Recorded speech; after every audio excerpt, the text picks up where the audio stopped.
Hello and welcome to the Gabba for Willow Talk Extras, wrapping up day 3 of the third test. Izzy Westbury here with Callum Ferguson and Brad Haddin. Well, a scoreline summary. We had 16 overs of Australia's innings, 17 overs of India's, which means there was a lot of rain once again. Australia started the day at 7 for 405. There was talk of conjecture whether there was going to be a declaration, but they came out. Alex Carey certainly did, made 70, swatted it away, some sublime looking shots as Australia were bowled out in the end for 445. Then India lost 3 for 22 inside 8 overs and one more in between rain delays. How many rain delays were there? I cannot possibly tell you because there were many. But at stumps it meant that India were 4 for 51 after 17 overs. And once again, chaps, Australia well on top. But the question really is whether there's going to be a result in this, Cal. Yeah, absolutely. I mean, we are a bit at the whim of the weather. But I'll tell you what, the Australians have shown the sort of intent that we've seen for so long. And that's when they get the opportunity and conditions that suit, they maximise that opportunity. And they did it again today, 4 for 51. India with a significant wobble on. They've got a real challenge on their hands because the conditions, by the looks of the forecast, aren't going to get any easier to bat on. It's just a matter of whether Australia's going to have enough time to get the result, I suppose. And with that forecast, Tads, was it a surprise to see that Australia hadn't declared overnight or to see the batters come out in the morning? No, not one bit, I don't think. I think Australia did the right thing, actually, because if you look at the way the game's going to pan out, I think we're going to lose a lot of time for rain. But in saying that, up in Queensland, that you do trust the forecast 100%. What happens if it doesn't rain? So what Australia have done is put themselves in a position where if they had it declared early and India batted real well, they might have had to go out and bat for a few hours or a couple of sessions with 100 runs behind the game. So I think they've done the right thing, and it shows on the scoreboard. They got India 4 for 51. Their bowling and captaincy today was absolutely outstanding. Their attitude in the field, the flying bison at Gully, he got horizontal. But the big thing for me was Mitchell Starc running, just finished his over, dived, saved the boundary, got up, throw. They only got one run. Kohli nicks the next ball. So the attitude of the Australians was spot on. And they've done everything right in this test match, and they've deserved the right to drive it now. Well, we'll talk about that Kohli dismissal because that's the one that manifested out of that superb bit of fielding by Mitchell Starc. But of the man himself, ball in hand, I mean, he's not only a sort of first ball merchant, but a first over merchant. He did for Jaiswal in second delivery and a fine catch from the bison, from Mitch Marsh. The flying bison. The flying bison, goodness me. I mean, that's quite the image. But, this is a young batter who we've seen sort of blow hot and cold, 161 in that wonderful innings at Perth, but no real innings since. Was that just good luck in terms of delivery, field placing, or was this just superb bowling and tactics, Cal?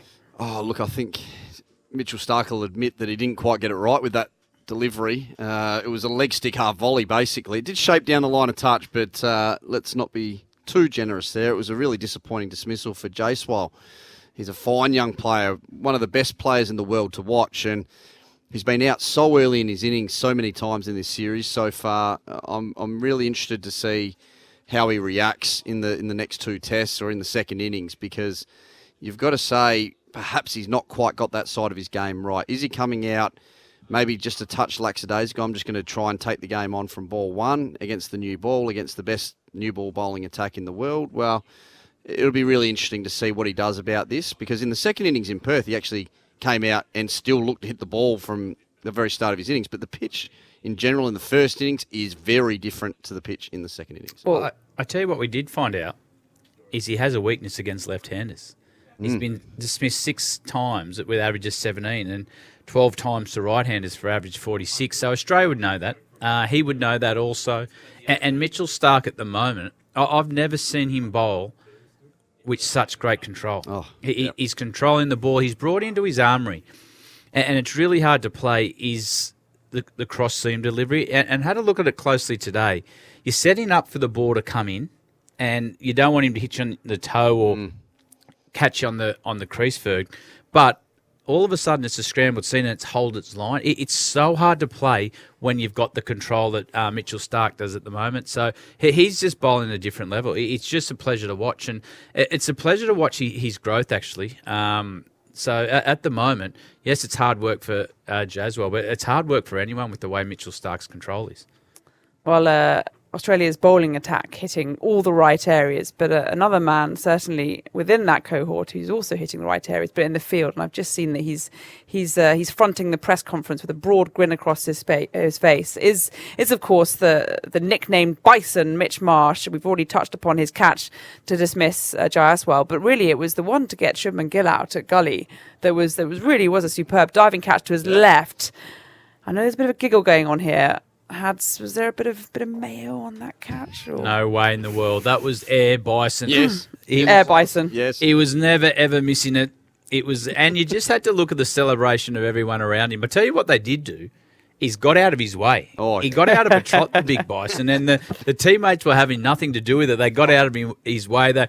You just have to see how loved he is. We've seen the Test documentary to really expose how much Mitch Marsh is loved in this team, and you just had to see the smile on everyone's face. But I tell you what, they were nervous when the Bison got up ahead of steam. Oh. It's hard to stop the big fella when he's going like that. Unstoppable. Frankly, as the spectator, I'm willing Mitch Marsh to be involved in every single wicket, whether it be as a bowler or as a fielder, because his celebration is something else. I saw a bit of the Jim Carey in his sort of running man celebration in that first one. But really good stuff from the Australians, ball in hand, fielding as well. Now, a man that we do need to talk about is Virat Kohli. So he's had one score in the series. He got that unbeaten century over in Perth, but otherwise he's failed to perform in a place that he really enjoys in Australia. We've talked a little bit about it already. Mitchell Starc. It was he just bowled a really quite venomous over, and he's mid-30s. He's got a lot under his plate, but he was down at fine leg, and he's also a tall man at that as well.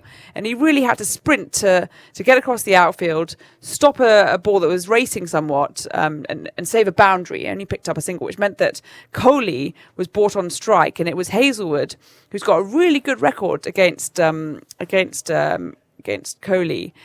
Next ball edges behind a loose drive. Now, again, is this a setup? Was this a plan of action to get Hazelwood? I know he's got 11th. It's the 11th time he's got Kohli, which is the joint record with Tim Southey. Was this a plan, Cal? Oh, look, I think a lot of sides have targeted Virat Kohli on that fourth stump line and trying to move the ball a little bit either way from there to draw him into the shots. And it's probably the reason it's so widely used is because it's about the only chink in his armour. He's such a great player. I actually feel like the smart use of the short ball from the Australian lineup through the overs leading up.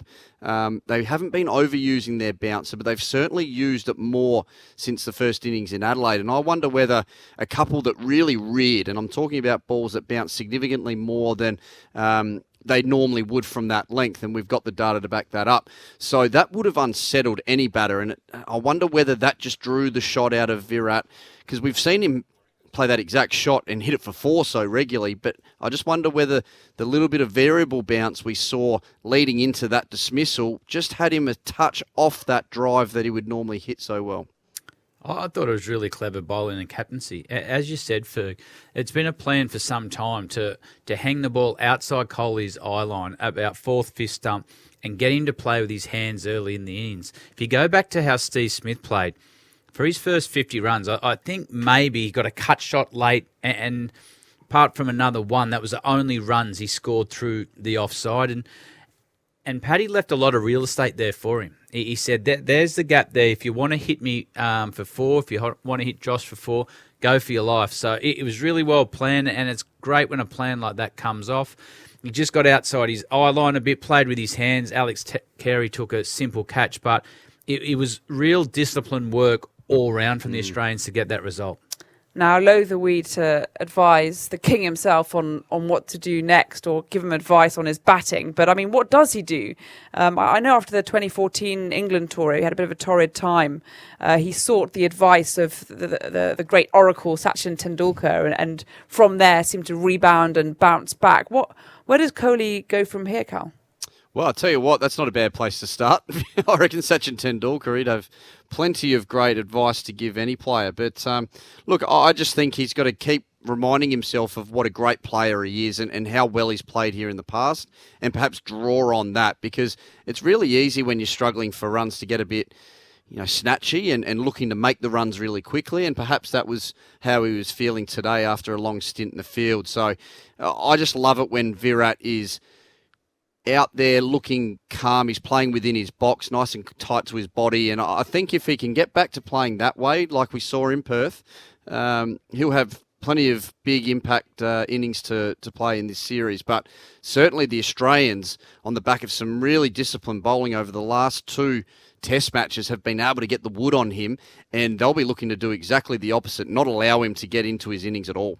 Something that Beefy touches on a lot is that we often talk about batting partnerships, but actually it's the bowling partnerships that Australia seem to be using to great effect, or even sort of the trio of the Cummins, Starc and Hazelwood. And one of the stats that came up was that Australia are bowling far more full deliveries than the Indians. And is that something, I mean, obviously this is something the Indians are getting wrong, but why? And surely they have the same statistics and they're seeing that it's not being used to great effect. I mean, Australia racked up 445.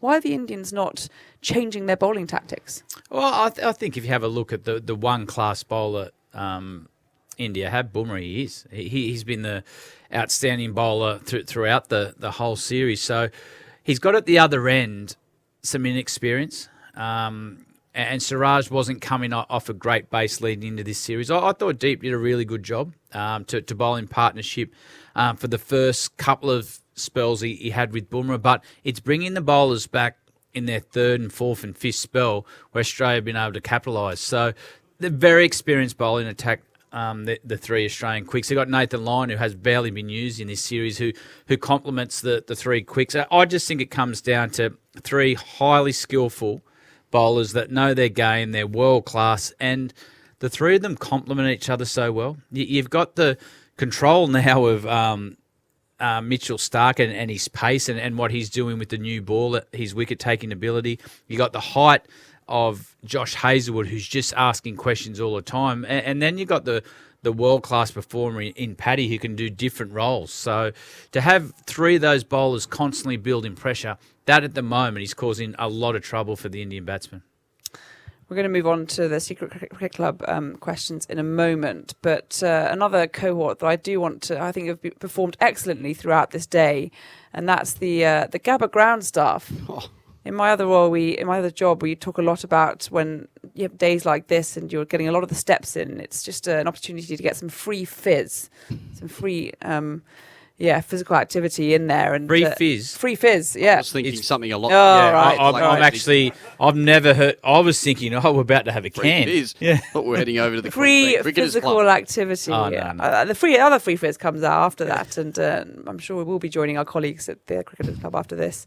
But marks out of 10 for the ground staff out there. It's been an absolute sterling effort. They'll be sore as the bowling tackle will be tomorrow. Oh, yeah, I thought they were 10 out of 10 today. Half the time they were out there before the umpires actually kicked the stumps over, so I thought they were outstanding, Hads.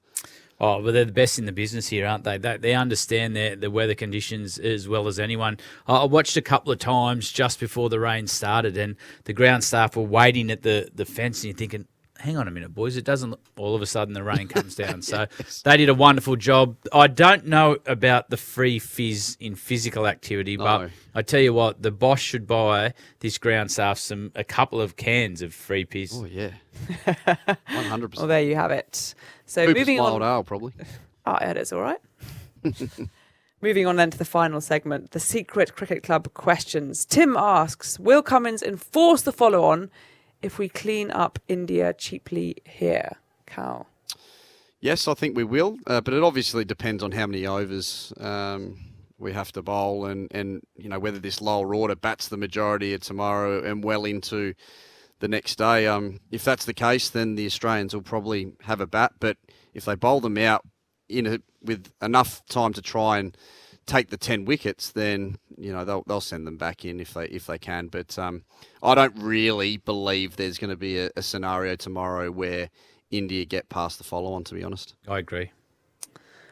India struggled leading into this series, historically, in fact, losing 3-0 to New Zealand on spinning, dusty pitches. But the question from Nick here is, why can't India handle the bounce of Australia pitches?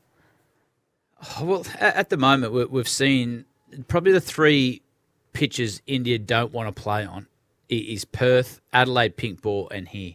And at the moment, the series is 1-1.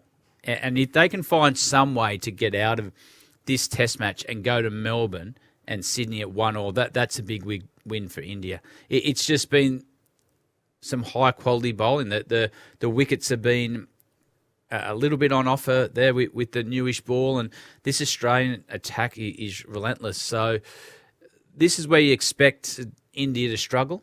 They've got one big score and they've got that in them, so that's always at the back of the Australians' mind. But give a bit of credit to how this Australian bowling unit's bowling together.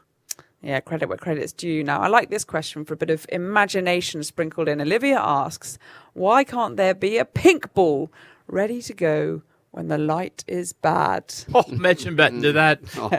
In these conditions, in the gloom, Hads. I think that's probably your answer then. It'll be absolute nightmare. Yeah. Wouldn't be fair. No. Not a bad idea. I don't mind thinking outside the box, but yeah, imagine just batting beautiful day for 2 sessions. It gets a bit gloomy, then all of a sudden you give a pink ball. Not only a pink ball, but it's Mitchell Starc at the top of his mark. It'd be hard work. I think I'd just walk off the pitch there and then and go, nah, not happening. But I like the ingenuity there. Bo asks, who were the best gully fielders you played with and against? Hads. The two best I've seen are Matthew Haddin and Mr. Cricket. I've very rarely seen any of those two drop anything in the gully. Haydos with his big wingspan and Mr. Cricket, he was just professional. He worked and worked at it, and there was nothing that got past those two. They were the two I thought of straight away. They were just amazing. Oh, I like it. Well, then another round of brilliant questions, some imaginative amongst the interesting questions from the Secret Cricket Club. So thank you very much. Please do keep on sending them in because I do like to surprise these two with them on occasion. But that's it from another sodden day at the Gabba, the third day.